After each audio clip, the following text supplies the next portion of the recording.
Hello everyone, wishing you a wonderful day. Today we're diving into a story filled with fragile hope and hidden tension. What would you do if your baby finally survived, but the danger didn't end? Because someone is still trying to take everything away. Stay with me to uncover what happens next. And if you enjoy stories like this, don't forget to subscribe so you won't miss the next videos. The first sound came softly, so soft that for a moment no one was sure if it was real.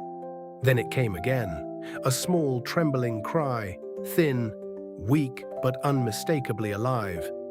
Tieu Lac froze. Her entire body went still, as if even the slightest movement might cause the moment to disappear. Did you hear that? Her voice was barely a whisper.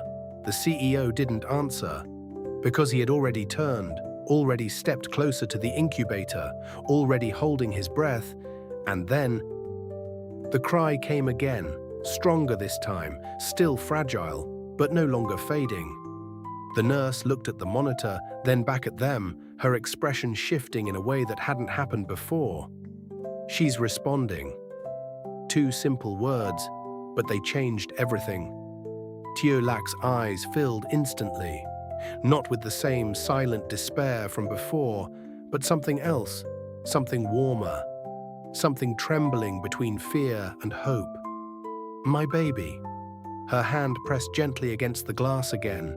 Only this time, it didn't feel like she was reaching for something slipping away. It felt like she was reaching towards something coming back. The hours that followed moved differently, slower, but lighter. The doctor returned, checking the baby's breathing, adjusting the settings, reviewing the monitors. The condition is stabilizing, he said calmly. She's still weak, but she's responding better than expected. The CEO exhaled slowly, a breath he didn't even realize he had been holding for so long. And the lungs? He asked. They're still underdeveloped, the doctor replied, but she's starting to breathe more on her own. That's a good sign. A pause. We're not out of danger yet. Of course not. Nothing was ever that simple, but for the first time, there was something they hadn't had before. Direction. Hope. Tieu Lac leaned her forehead lightly against the glass, her voice soft.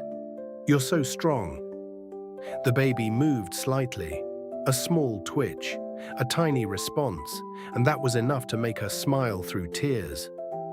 By the next day, the machines around the incubator seemed quieter, not because they had changed, but because the fear had softened. The panic had loosened its grip. The CEO stood beside Tieu Lac, his arm lightly around her shoulders. Neither of them spoke much. They didn't need to. Because everything they had gone through, every fear, every second of waiting, every silent prayer, was now sitting right in front of them. Alive, fighting, and slowly returning. She's hungry. The nurse's voice broke the quiet. Tieu Lac looked up immediately. What? The nurse smiled faintly. It's a good sign. She's starting to look for feeding. The words didn't seem extraordinary, but for Tieu Lac, they meant everything. She wants to eat? Her voice trembled slightly. Yes, the nurse nodded. It means her instincts are active. Her body is trying. Tieu Lac covered her mouth, trying to hold back the emotion rising in her chest. The CEO looked at the baby, then back at her, and for the first time in days, he smiled. A real smile. Small, but real. She's just like you, he said softly. Stubborn. Tieu Lac let out a quiet laugh through her tears. No. She shook her head. She's like you. A pause. Refusing to give up. They stood there together, watching, as the tiny life in front of them made her first quiet attempts to survive on her own terms. Not strong yet, not safe yet, but alive. And that was enough. Later that afternoon, Tieu Lac was allowed to sit closer. Still careful, still monitored, but closer. The nurse guided her gently. Don't touch directly yet. But you can stay here. Tieu Lac nodded, her movements slow, deliberate, as if every inch closer mattered. She sat down, her eyes never leaving the baby. "You're looking for me, aren't you?" Her voice softened into something almost like a lullaby. "I'm right here." The baby's small mouth moved slightly, a reflex, a search, and Tieu Lac's heart nearly broke again, but this time, not from fear, from love. "I'm here," she repeated, over and over, as if the words themselves could build a bridge between them. The CEO watched quietly from the side, his hand resting lightly on the back of her chair. Protective, present. But his eyes, they moved, not just toward the baby, not just toward Tieu Lac, but toward the door, toward the space beyond, because something in him hadn't fully relaxed. Not yet, and he didn't know why. Outside the room, the CEO's mother stood alone, her posture still perfect, her expression still composed, but her eyes different. She had seen everything, the fragility, the struggle, the truth. And yet, her thoughts didn't stop there, because for someone like her, reality was never just what was visible. It was what came next. She turned slightly, her gaze lingering on the closed door. Inside was a child, a bloodline, a future, but also a complication. Her fingers tightened slightly around her bag, not visibly, not enough for anyone else to notice, but enough, because something was forming, quietly, deliberately, not out of cruelty, but out of control, because she had lost control once, and she would not allow it to happen again. Inside, Tieu Lac leaned closer, her voice softer now, more tired, but still filled with warmth. "You scared me." A small tear slipped down. "I thought I lost you." The baby moved again. A tiny sound escaped her lips.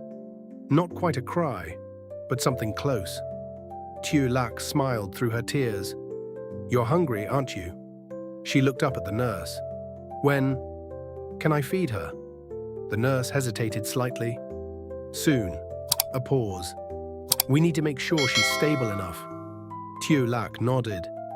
Of course, everything needed time, everything needed care, but the thought alone, that one day soon, she would be able to hold her baby, feed her, feel her warmth, was enough to keep her heart steady. The CEO stepped closer. He looked down at both of them, and something inside him shifted. Not fear, not relief, something deeper. A quiet understanding that everything he had chosen, everything he had left behind, everything he had fought for, had led to this moment. And it was worth it, every part of it. He placed his hand gently over Tieu Lac's shoulder. "She's going to be okay." This time, he believed it, or at least, he needed to. Tieu Lac leaned slightly into his touch, not fully, but enough. Because right now, they weren't just two people holding on to each other, they were two people holding on to a future. Outside, the corridor remained quiet, but the stillness there was different, because behind that calm surface, something was already moving, already deciding, already preparing. The CEO's mother turned away slowly, her heels clicking softly against the floor, measured, controlled. But her mind, far from still. "She survived," she murmured under her breath. A pause. Then we'll see how long this peace lasts." Her eyes darkened slightly, not with anger, but with something more dangerous. Calculation. Because for her, this was not the end. It was the beginning of a different kind of battle. Inside the room, Tieu Lac smiled faintly through her exhaustion.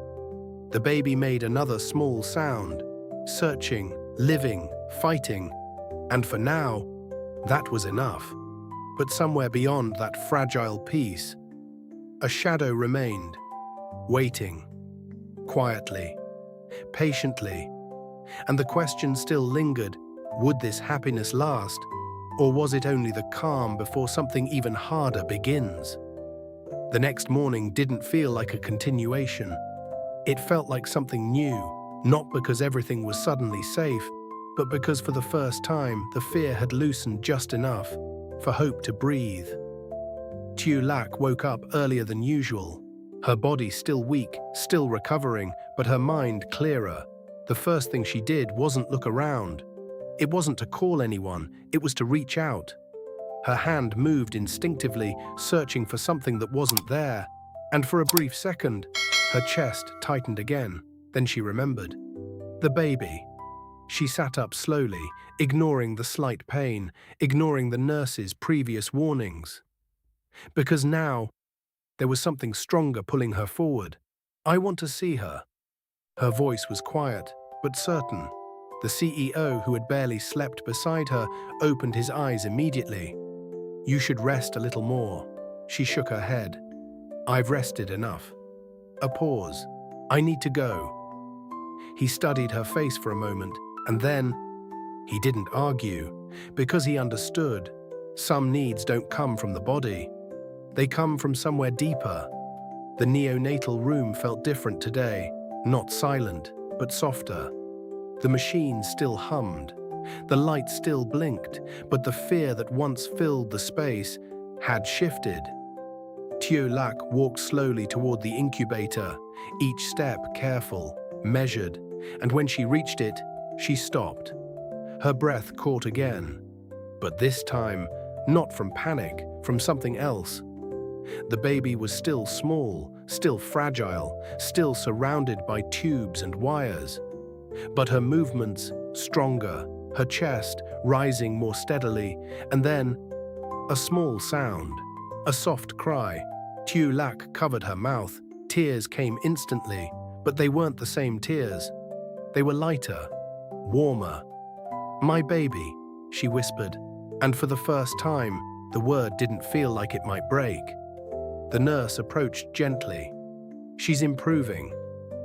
Tieu Lac nodded, unable to speak. She's showing feeding reflexes more clearly now. The nurse smiled faintly. We'll try assisted feeding soon. The words settled into the air, soft but full of meaning. Tieu Lac turned to the CEO, her eyes shining. She's trying. He nodded, his throat tight. I know. And for a moment, they allowed themselves to believe. Not completely, not without caution, but enough. Later that day, the moment finally came. Tieu Lac sat carefully, supported by pillows, her hands trembling slightly as the nurse guided her. You need to stay calm, the nurse said softly. Don't rush. Tieu Lac nodded, but her heart was racing, because this was it. The moment she had been waiting for, the moment that would make everything real. The baby was brought closer, still fragile, still monitored, but closer. Tieu Lac's hands hovered for a second, afraid. Then slowly, she reached out and touched her, so small, so warm, so real. Her fingers trembled, a tear fell. I'm here, she whispered again, but this time it wasn't through glass, it wasn't through distance, it was real. The baby moved slightly, a soft sound escaped her lips, and then, instinctively, she searched. Tieu Lac's breath caught. The nurse nodded gently. She's hungry. That simple truth broke something open inside her. Not pain, not fear, but love. Raw, immediate, overwhelming. Tieu Lac leaned closer, careful, slow, and for the first time, she held her child against her, even if just for a moment, even if assisted, even if fragile, it was enough. The CEO stood beside her, watching, his hand resting lightly on her shoulder. And in that moment, he didn't see fear anymore. He didn't see danger. He didn't see the past. He saw a family. Outside, the corridor was no longer empty. The CEO's mother stood there again. But this time, she wasn't alone. Beside her, a man in a dark suit. Discreet, professional, holding a folder. She didn't look at him immediately. Her eyes remained fixed on the door. Everything is ready? The man nodded. Yes, madam. A pause. And the documents? They're prepared. Silence, long, measured. Then she took a slow breath. We proceed carefully. Her voice remained calm, controlled. But beneath that calm, something sharper, because what she had seen inside that room had changed something. But not everything. Not enough. Inside, Tieu Lac gently held the baby, her movement slow, protective. Every second felt fragile, but beautiful. She's warm. Her voice trembled slightly. The nurse adjusted something carefully. She needs short contact only for now. Tieu Lac nodded reluctantly, because even a second longer felt like a gift she didn't want to let go. The baby made another small sound, and for the first time, Tieu Lac laughed. Soft, quiet, but real. You're stronger than me, she whispered. The CEO smiled faintly. She's stronger than both of us. And maybe she was. But as the moment stretched, as the warmth settled, as the fragile happiness began to grow, the door opened, slowly, and the room changed. The CEO turned first, his expression shifting instantly. Mum? Tieu Lac froze, her arms instinctively tightening around the baby, protective. The older woman stepped inside, calm, elegant, as always, but her eyes, different. She looked at the baby first, then at Tieu Lac, then at the way they held each other. A long silence followed, heavy, unpredictable. Then she spoke. You've recovered quickly. The words were neutral, but the tone hard to read. Tieu Lac didn't answer. She only held the baby closer. The CEO stepped slightly forward. What do you want? His voice carried a quiet warning. But she didn't react to it. Instead, she walked closer. One step, then another, until she stood just a few feet away, close enough to see everything. And for a moment, she said nothing, because what she saw was undeniable. Not a lie, not a scheme, not something calculated, but something real. And yet, her mind didn't stop there, because reality alone was never enough. We need to talk. Her voice broke the silence, low, firm. The CEO didn't move. About what? She looked at him, then at Tieu Lac, then back at him. About what happens next. The room went still, because that sentence was not a question. It was a decision waiting to be made. Tieu Lac's heart tightened again, not from fear this time, but from something more familiar, the feeling that peace was never meant to last too long. She looked down at the baby, then back up, her voice quiet but steady. I'm not leaving her. A pause. No matter what. The CEO didn't hesitate, neither am I. His mother watched them, both of them, together, standing on the same side, and something in her expression changed again, slightly, dangerously. Then we'll see, she said slowly, how strong that decision really is. The words lingered, cold, measured, unfinished, because whatever came next would not be simple. And as the fragile warmth of the moment began to fade, only one thing remained certain. This fight was far from over. Tieu Lac and the CEO finally see a glimmer of hope as their fragile baby begins to recover, showing signs of strength and the instinct to feed. Overwhelmed with relief and love, they share a rare moment of happiness while holding their child for the first time. However, this peace is short-lived. Outside the room, the CEO's mother watches everything with a calculating gaze, already planning her next move.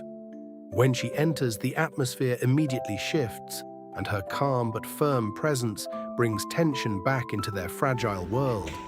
As she hints at decisions that could change everything, Tieu Lac and the CEO realize that their battle is far from over. Now they must protect their child not only from physical danger, but from the powerful forces threatening to tear their family apart once again.